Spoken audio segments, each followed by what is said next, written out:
Hi, this is Donn Felker. I'm a senior consultant with Magetic, and in this Dimecast we're going to cover Spark View Engine's Visual Studio IntelliSense integration.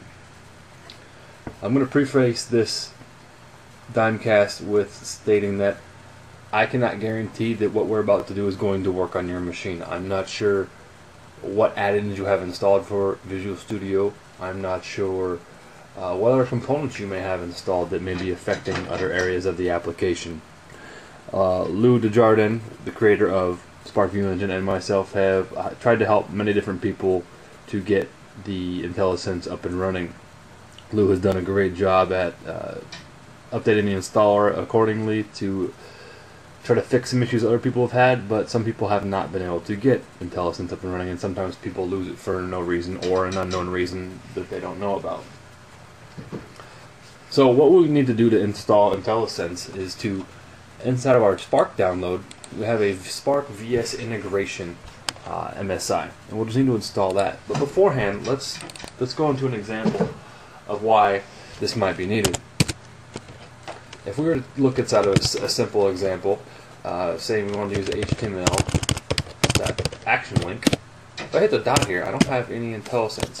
Now this little piece of code right here, the $sign curly, is Spark's way of essentially escaping into the C# world, stating that I need to do something inside of C#, the HTML dot action link, etc. Now normally we would be able to get some type of IntelliSense here inside of the ASP.NET MVC.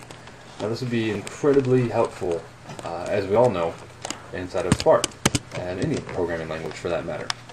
So what we need to do is we need to install the add-in. So I'm just going to go and shut Visual Studio down,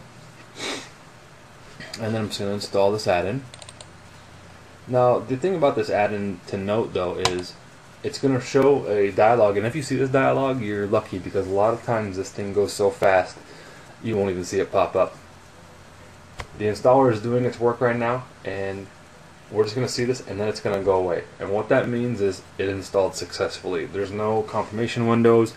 Again, this is open source. If you would like to contribute a patch, I'm sure we would all be very grateful to do so. Again, now that it's installed, let's go see if this worked. Open up Visual Studio. Go back to our demo here. Now you'll need to do a few things to your Spark files. Namely, just set .spark files to open as the default type as the text editor, the source text editor. So if we go into here, open with source code text editor, so we set that as the default, which it is, like that. All of them will open up like this. Now we go into index.spark, we should be able to have our IntelliSense up and running. So now we can actually already see that this color changed to like a teal, I believe that would be. HTML, and you already saw it pop up there, HTML. Now we have IntelliSense inside of Spark itself, so I can say action link, and then I can provide my details inside of there or whatever. I could also have access to system.string, is null or empty, and I could pass, a value into here, Again, that probably wouldn't do any good in this case, but just an example to show you that IntelliSense is working. Something to note is if you are a ReSharper user like myself, ReSharper can get in the way. And this just happens to be a limitation that ReSharper has, or not as a limitation, but a feature that ReSharper has of taking over the IntelliSense inside of Visual Studio, and Spark relies on Visual Studio's IntelliSense. Again, the IntelliSense is a very touchy little beast at this point in time. So inside of ReSharper's options, we have the general IntelliSense. Normally I leave it on ReSharper because I have a lot of live templates, a lot of file templates that I use every single time I'm in a CS file by hotkeys. I'm all over the place. When I go into Spark, it's a little bit different. So normally it's on ReSharper. So when I come to here and I get this, I still get my color coding, but I'm not getting any IntelliSense here, HTML.action, nothing. So what you can do is you have to go into ReSharper, options, set this back to Visual Studio, click OK, and then all of a sudden everything comes back magically, because now we're using the Visual Studio IntelliSense engine instead of the ReSharper IntelliSense engine.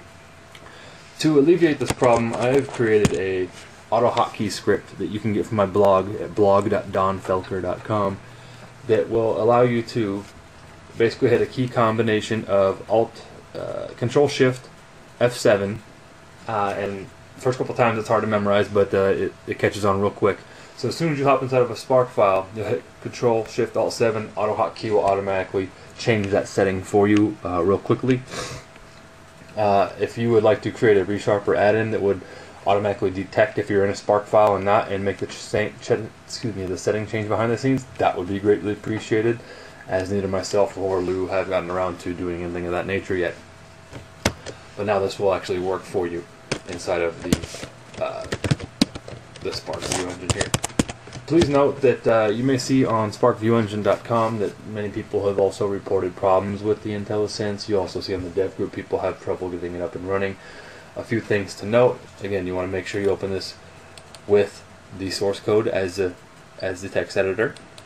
And you also want to make sure that if you put your Spark files in something other than a web application, the IntelliSense is not going to show, and the reason for that is because the IntelliSense is based upon the web application's IntelliSense. There's a whole bunch of things going behind the scenes for IntelliSense, but essentially is if your app, if the project your views are in is not a web app, you're not going to get IntelliSense. So a thing that's advised is if you need to have your views inside of another project that's not a web app,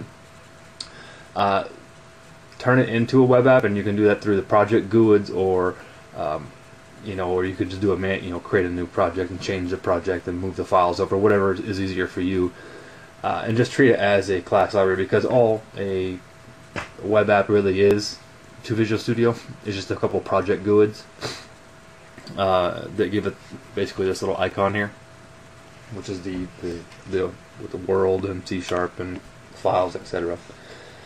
That should get you up and running. Again, if you have any problems with the IntelliSense, feel free to post on the Spark dev group, and I know someone will try to help out as soon as possible. Again, I hope this helps out, and until next time.